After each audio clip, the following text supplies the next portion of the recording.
4 simple reversal patterns using Japanese candlesticks. Have you heard the saying, the trend is your friend? Well, this is the opposite. Eventually, any trend is going to break, and this strategy helps you know when that's about to happen. To do this, we need to be able to recognize 4 simple candlestick patterns. We'll start by putting the hammer down. A hammer is a candle with a small body and a long shadow beneath it. Whether it's an up or down candle doesn't matter as much as the shape. It has a small body as close to a doji as possible and a long shadow at least twice as long as the body. You want to look for a hammer at the end of a downward movement. It shows that buyers are starting to get the upper hand and that the market will likely start going up. The second pattern we want to look for is the inverted hammer. It looks like, well, an inverted hammer. In other words, its wick extends upwards. It also forms at the end of a downtrend and is showing possible upwards or bullish reversal.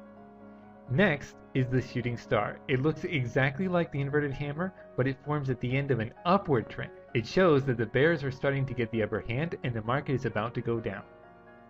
And finally, we have the hanging man, which also forms at the end of an upward movement and looks exactly like a hammer with a long shadow.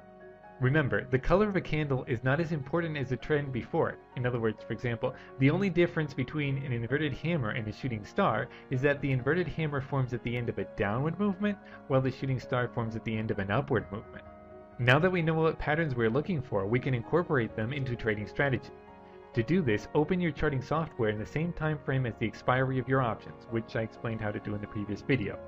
For the purpose of this example, I've chosen the euro versus the dollar. We follow the market until one of these patterns emerges. As it happens, in this graph we can see an upward trend ending in a hanging man.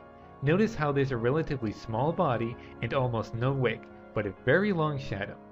This would be a good time to switch to your binary options trading platform and buy a put at the beginning of the next period. If we check back at the time of the expiry, we can see that the euro-dollar pair went down and our theoretical put expired in the money. Try opening your charting software now and see if you can identify any of these patterns. We'll get into some more easy to identify